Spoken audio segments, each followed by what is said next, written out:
दुनिया भर में लगभग 8 लाख से अधिक लोग आत्महत्या से मरते हैं। एनसीआरबी के अनुसार 2021 में भारत में लगभग 1,64,000 से अधिक की मृत्यु आत्महत्या से हुई है, जो 1967 के बाद आत्महत्या से होने वाली मौतों की सबसे उच्चतम दर है। WHO के अनुसार भारत में आत्महत्या एक उभरती हुई और गंभीर सार्वजनिक स्वास्थ्य समस्या बनी हुई है। एनसीआरबी एक भारतीय एजेंसी है जो इंडियन पीनल कोड और स्पेशल एंड लोकल लॉज द्वारा परिभाषित क्राइम डाटा कलेक्ट और एनालिसिस करने के लिए बनाई गई है। इसका हेडक्वार्टर नई दिल्ली में है और वर्तमान में इसके अध्यक्ष रामफल पवार हैं। एनसीआरबी के अनुसार 2021 में की गई आत्महत्या का लगभग आधा हिस्सा केवल महाराष्ट्र, तमिलनाडु, मध्य प्रदेश, पश्चिम बंगाल और कर्नाटक, केवल इन 5 राज्यों में दर्ज किया गया था। अब बात आती है कि सुसाइड करने की प्रवृत्ति इतनी बढ़ क्यों रही है। इसके लिए सबसे पहले हमें ये जानना होगा कि लोग सुसाइड किस वजह से कर रहे हैं, आखिर क्या कारण है लोग इससे ज्यादा प्रभावित हो रहे हैं। इस डाटा के अनुसार सुसाइड करने के कुछ कॉमन फैक्टर्स हैं: family problems, illness, alcohol addiction, marriage related issue, love affairs, failure in examination, unemployment etcetera, जिसमें पारिवारिक समस्या की दर सबसे अधिक है, लगभग 32.4%। इंटरनेट के इस जमाने में टीनेज बच्चों को हर तरफ अखबार, एडवर्टाइजमेंट, नेटवर्क, मैगजीन के जरिए खबरों की भरमार मिल जाती है। इन्हीं में कुछ ऐसे खबरें होती हैं जो बच्चों को क्लिक कर जाती है और बच्चे कुछ अलग ही रास्ते पर चलना प्रारंभ कर देते हैं। अपने सपने को पूरा न कर पाने या अपने सपने को छोटा समझकर उनके अंदर एक हीन भावना उत्पन्न होने लगती है। सच्चाई और ख्वाब के बीच अंतर कर पाने में बच्चे असमर्थ हो जाते हैं। उनके दिमाग में प्रेशर बढ़ता जाता है। कई बार माता पिता या दोस्तों के व्यवहार से भी या उनकी उम्मीदों से भी बच्चों पर प्रेशर बढ़ता चला जाता है। एकेडमिक प्रेशर भी इसका एक कारण है। बीते कुछ वर्षों में इन सभी कारण से टीनेजर्स में आत्महत्या की प्रवृत्ति ज्यादा देखी गई है। बच्चों के बढ़ते हुए इस आत्महत्या के मामले में आखिरकार गलती किसकी है? क्या टीचर इसके लिए जिम्मेदार है या फिर माता पिता इसके लिए पूरी तरह से जिम्मेदार है? हमारा समाज इसके लिए जिम्मेदार है या दिखावे भरी दुनिया आसपास के समाज जिम्मेदार है?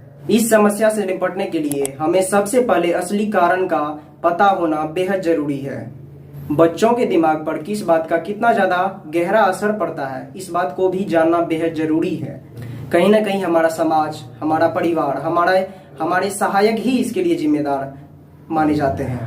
हमारे समाज के प्रत्येक व्यक्ति अगर अपने कार्य को ईमानदारी पूर्वक निभाए और इंसानियत के नाते से ध्यान रखे कि हमारे द्वारा किए गए कार्य से सामने वाले को इतना नुकसान ना हो जिससे कि वो इतना परेशान हो जाए, इतना डिप्रेस हो जाए कि उसके अंदर आत्महत्या का विचार आने लगे।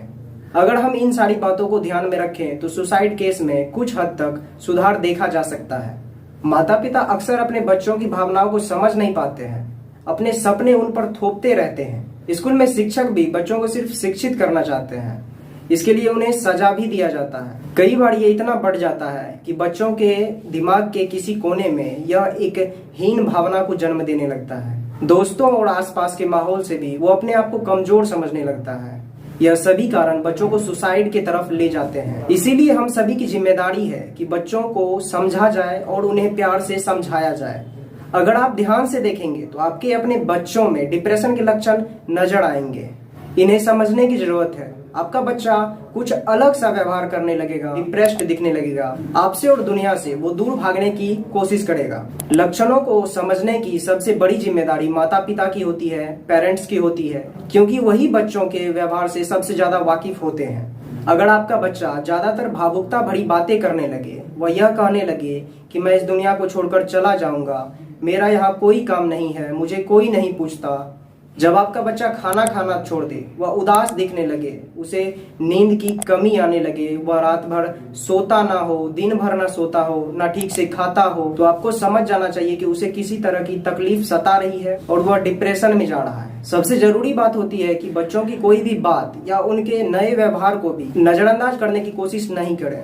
अगर आपको लगे कि आपका बच्चा कुछ दिनों से परेशान लग रहा है तो उससे बातचीत कर, उसके साथ टाइम स्पेंड कर, एक अच्छा माहौल बनाइए। क्योंकि जब भी किसी को कोई परेशानी सताती है तो वो सबसे पहले अपनों का ही साथ ढूंढता है। डिप्रेस्ड हुए व्यक्तियों को सही समय पर सही साइकोलॉजिकल हेल्प की जरूरत होती है। हर शहर में एक खास हेल्पलाइन जरूर होती है, इसीलिए विषम परिस्थिति में उनसे संपर्क जरूर करें।